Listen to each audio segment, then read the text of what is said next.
coming out, this Black Panther movie. I'm really excited to see what y'all think. It's gonna be dope.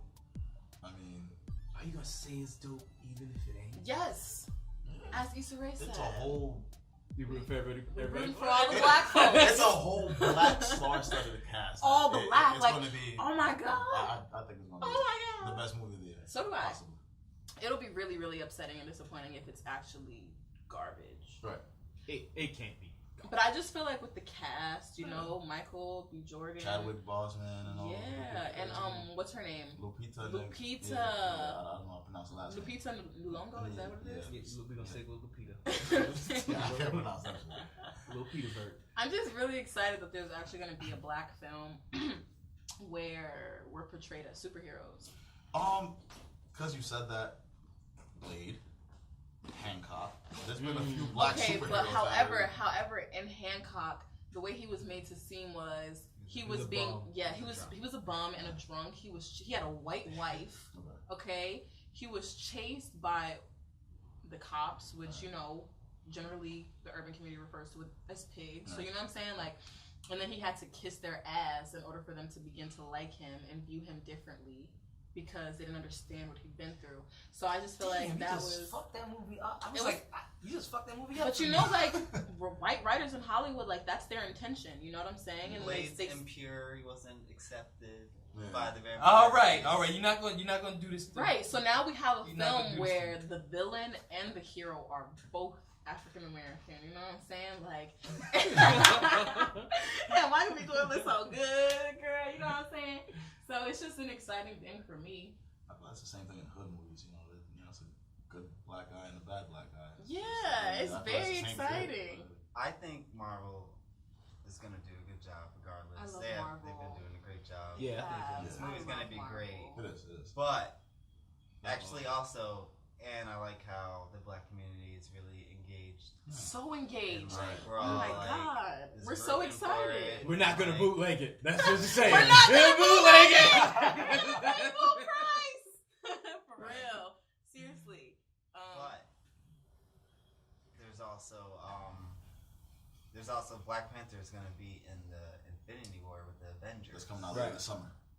And that's where things get a little weird. Yeah, because of the Avengers. Now he has to interact with a bunch of other white guys. Yeah. And let's hope his character this stays guy's the a king, right? He's Black Panther, but hopefully in the Marvel universe, in the role he's the second fiddle to a little Spider-Man teenager. They're gonna downplay him. Yeah, they're gonna try to. I mean, but he was already in. Yes, they're gonna belittle him. No, but he was already in the first the Civil War thing. I mean, I think he held his own pretty much. Here's the deal, right? You got the ass kissing black hero because there is another one already in. What the fuck is this? Falcon. Yeah. Falcon. Like he's like Captain America's That's Captain like America's fucking bitch. sidekick. Right. So he did play a more significant role, like as a standout character in Civil War already. I would hope that Infinity Wars wouldn't make him play a submissive role. I don't think Falcon even gonna be in fucking Infinity War. Yeah, but like, what are his powers? What are Black Panther's powers? What is his strength? It's a suit. He wears a suit. I think it's called vibranium. Yeah. But the thing that's another thing. Like his nation is the resource Wakanda, right? of vibranium. Wakanda, yeah. Captain America's shield is made of the same thing, and it represents America stealing resources from the nation. The Black Nation. We solved it, guys. Oh man, I just think of stuff like that. This look, you know what it is? Captain America is really Captain Massa. Captain Massa, okay? Master. Damn, yo. Listen, y'all just tearing this shit up. Plot twist after plot twist. Well, since we're talking about the Black History, what about Black History Month we're currently in? How do you guys feel about people constantly saying, they feel like every other year should be like Black History Year? Damn. Yeah, you know what? That's it. To me, it's just like kids now aren't getting like I don't think they're being properly like educated on their I don't think we ever were like properly educated on and just because when I grew up like learning about Black history, Like it always start. It's always slavery. Yeah. Like it's always slavery and things, and then the two they always go hit at first. Like first and foremost is always Martin Luther and King. Malcolm. That's all you Malcolm, Rosa Parks, and so it's usually like the same core people that they usually touch up on. But like there's other people out there that they never teach us about that that we have to find out on our own. And then there's also current people who are doing really big things, and it's kind of like a month, especially this show this month in the year, not the conspiracy. The show this month in the year. Damn, I just lost my train of thought. But it's not enough. It's not enough time. And I feel like culture as a human race is very important, and that's why like often I've actually envied cultures like Hispanic cultures and just other things, the Islamic culture, whatever. People who are very grounded in like the history and the fundamentals. You know what I'm trying to say? Yeah. But I just feel like as Black people in America, we don't have the opportunity to learn about culture. We learn about America. And I think that it really, like, for young kids, Black boys, Black girls, we need that. We need to feel connected to something, to know where we came from, to know where we're going. You know what I'm saying? And I think that that's why we're so lost, because we don't even know our own history. Yeah. And like we're not really taught about it. Like, well, what is the Black American? Like, are we African American? Where do we descend from? Like, do we study Africa? Do we study Nigeria? Like, what do we feel connected to? What are we connected to? I think the biggest disconnect came from the fact that, like, this is just my own theory, is that like I feel like we were a made up race. I feel like we are Americans. Like, as far as like, I know the natives were here first, right? But when we came here, our group as Black people, we are Americans. It's like we pretty much built everything. Yeah, like whatever credit they don't want to give us, they can't or whatever. But we also know that that big hole, that big disconnection that you think that we missing, which we are, that comes from Africa or whatever. I don't see us being able to get that connection. But we also have to take pride in the fact that, look, we are the history. Like, if you understand, like that's what I'm saying. We are the history, so the kids don't have to learn about us. Black history is American history. That's Black history is American history, and that's what I'm like 1 month create a divide between that, Well, I think that the divide is gonna exist until God wipes this world out and starts again. To be completely honest. It's sad. It's sad that like you kind of have to, like, that's reality. Like, yeah, I just think that it's unfortunate, but this is the way that societal brainwashing works. From a young age. You learn about Christopher Columbus. If you don't know any other name from America, Christopher Columbus. They even had songs for us to remember, to know where he came from, to know what he did. Like, we studied it. They was like, no, y'all niggas gonna know. You know what I'm saying? Like, my textbook, my history textbooks, so many white faces, and not even to like, Black over here, white over here, but it's like our surroundings and our upbringing almost makes you feel like that. Like, it almost makes you a racist. Like, it makes you feel like I hate white people, or it makes you feel like I hate Black people. And it's like, damn, I'm inheriting emotions that I didn't even create on my own. Like, I didn't even get a chance to be ignorant. Like, we never had the chance to be ignorant. They were like, look, you here now, this is what you're gonna learn, this is your history.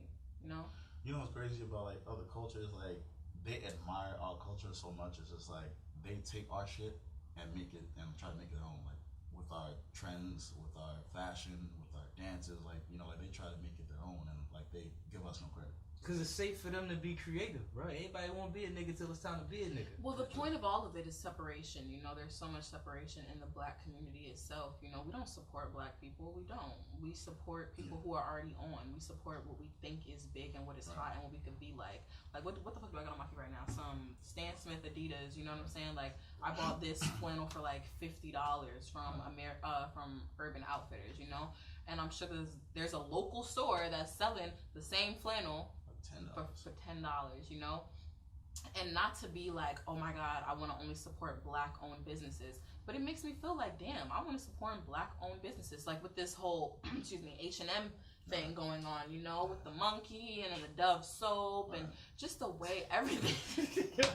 It's not even funny, but it's like, damn. I'm sorry, I'm laughing because I keep having a thought of like somebody in marketing had to say, this is a bad idea. Yeah, someone had to know that it was bad for business. This is bad. They knew exactly. And it's like, it makes me feel bad because there's moments where I'm so desensitized where it's like I almost don't give a fuck. Where I'm like, fuck it. You know what I'm saying? Where I'll be like, nigga, fuck. You know what I'm saying? Like, and then I feel really bad in some, like, my ex-boyfriend, fuck, I don't want to talk about that. But the point is just like, black males, when they get around other black males, it's just a very disheartening display of ignorance. The way that they call each other bitch, suck my dick. It's like, you know, like they be like, shut up, bitch, like, and they think that that's like in term of endearment. And they be like, shut up, bitch ass nigga, like, oh my god, you know, and like there's moments when I really feel offended and like I'm like I can't associate with you because you're only contributing to the culture. It's kind of like we view mainly like with black people, it's like we view ourselves as like competition to one another. It's just like we shouldn't be like that. We should all, like, like every other culture, they're all together and working together. It's like we can't work together. It's like nah, I'm better than. It's like pretty much everyone wants to be that nigga. Everyone wants to be that nigga because you know what? I was watching Shameless, and the little boy it's such a strange thing. It's a white ass family and two white people had a baby and the baby black as hell. No. Like it's the strangest shit ever. But he grows up and they get him into this all private white school and he's the only black boy in the class. Now, all the white kids, they treat him real good. They invite him on family vacation for free. They taking this little nigga everywhere, okay? Let's say his name is Daquan, right? Next day, they find out Tyrone is coming to the class. Now, there's two black niggas in the class. Daquan starts sabotaging him. He don't want him there. He wants to be the only black boy because, you know, like, it can't be two black motherfuckers. Only one of us could get treated good, you know? And it's going to be you or it's going to be me. And that's in the show? Yeah. And I missed that one. It's you know, I don't know, it's hard out here. But keep it moving. The XXL freshman class. Oh, that's why I leave. I feel like year by year it just gets worse and worse. Niggas stick here. Niggas got the freaking up. They said it in the car. They said it. Like what? Well, what's the name? Lil Action gotta do him. What's his name? Lil. No, I'm dead ass. No. His name is Lil. I used to be on Percocets. Yeah, his name is it's some fucking phrase. And that's why I just can't. Like, okay, I'm not gonna lie. Like, I do allow marijuana to be a crutch for me. When I'm feeling sad, when I'm feeling whatever I'm feeling that I just don't want to feel, I'll smoke a blunt. I got it. I'm saying? Acting like I ain't perks no more. Acting like I ain't perks no more. And it's just so crazy. Listen, y'all. I sat with this label and talking about my music, and they were just telling me the kind of package deals that they offer and basically the requirements for each package deal. And they basically told me there's this one where they look for people who have at least 100,000 followers on Instagram, Twitter, or at least 1 million views on YouTube. And that's really the only requirement for them to sign you. They said if you're the weirdest nigga and you got followers, if you on drugs and you got followers, whatever it is that makes you stand apart, even if you're not talented, we can still sign you. And I'm sitting there like he's telling me this. And he's like, well, do you have this following? And I'm like, no, but I'm talented. He's like, well, why don't you have a following? And it's just like, when I look at this kid 6'9" and I ain't on perks no more, like, and the reason I brought up marijuana is because, like, just how the music culture is being, like, transformed into, like, like, who's doing more drugs? Who's the weirdest motherfucker on TV? Like, you know what bothers me nowadays is like people nowadays they support popularity over talent. Like back then it was all about talent. Nowadays, instant gratification though. Like that's and it's like if you look at the XXL list, a majority of them they're like to 15, 16, 17, and if you guys know who Bad Baby is, the Catch Me Outside, like she's one of the rappers that's going to be in that. I'm just like, it's crazy how like back then, maybe like 10 years ago, you had people like Don Q and everybody else, like you know, like those are like the rappers that like they actually like made a difference. It's like now it's just like we kind of downgrade. It's just like they're all talking about the same shit. Zans, perks, faces are tatted, not for their nothing. hair is colored. I'm just like, bro, I'm like, that's like the image that the industry wants from what I'm seeing. So I'm just like, yo, it shouldn't be like that. Like, there's talented people I know. Like, if you go to New York on the subway, there's people singing their asses off that sound way better than these niggas on TV or whatever. But we don't care. We don't care. Like, right. What is it? What is it that makes you different? You know what I'm saying? Like, what is it that's making you stand out? I drink hella lean. Right. And now all of a sudden that's cool. Labels don't want to make artists anymore. Yeah, the artist they want to make money. Gone. And you know what it is? Most of these labels are owned by white companies. I mean, by white businessmen. And it's so unfortunate that the most evil people in America are white. But you know what I'm saying? She said it in Black History Month. I'm sorry, but like, you know, like most of these labels are white owned. But Randall's half black. Randall's half black, guys. I'm not half white. I'm just light skinned. I'm just light skinned. Stop. I'm a part. He's a Steph Curry. But no, like, and that's why they don't care, because I feel like, and you know what, I can't even say that, because there are black people who want so bad to be accepted and to live a simple life that they will conform and go against their own people to fit in where they can't get in.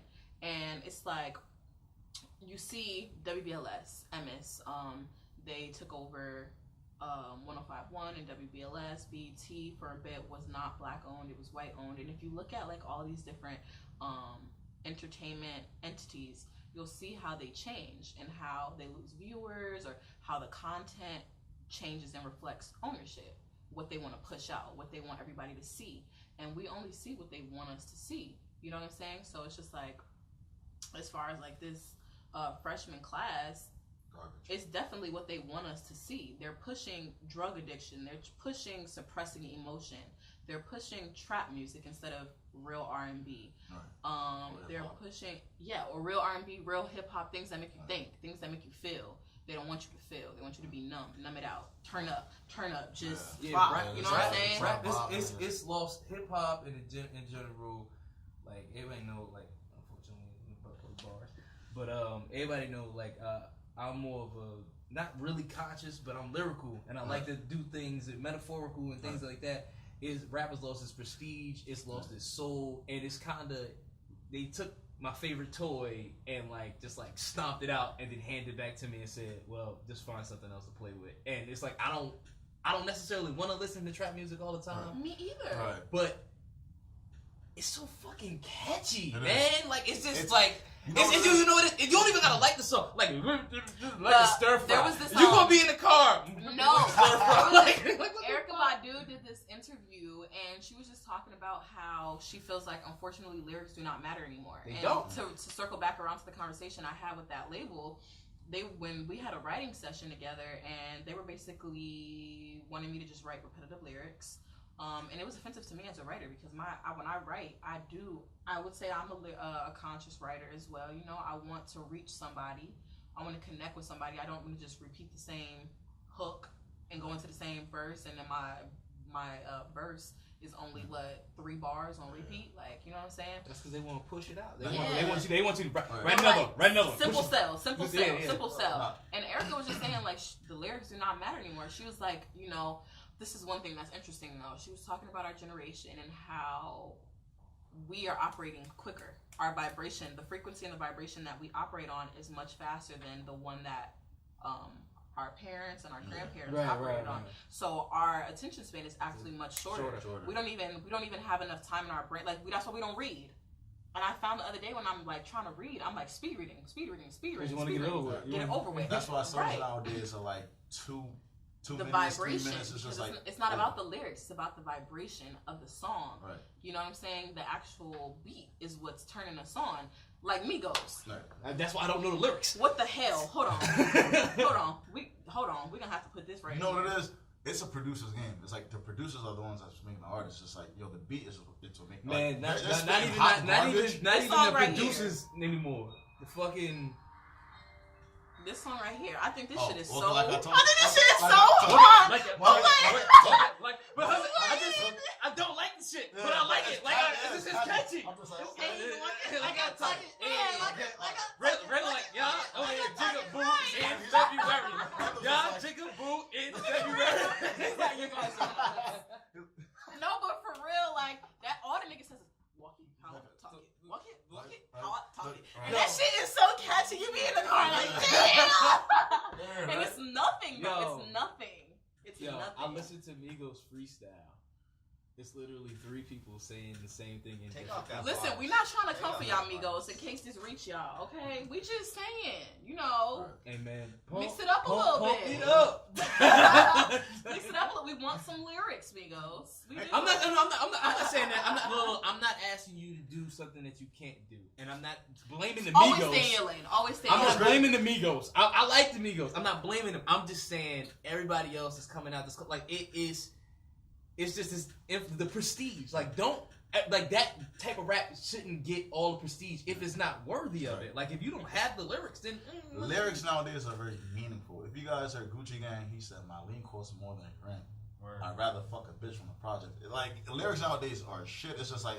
Bro, but you know got what? like I was like, oh, my son can't say that. Like, oh, okay. That is a cry for help, though, and we're not even helping. Like, nobody cares. Like, nobody gives a fuck. Like, everybody's just like, pretty much. Everybody's just like, fuck it. Let's just do drugs until we can't anymore, and let's just fucking... What is this dance called? The walk it like I talk it? Yes. Let's walk it like I talk it. Let's just fucking die. Let's just all die. Fuck it.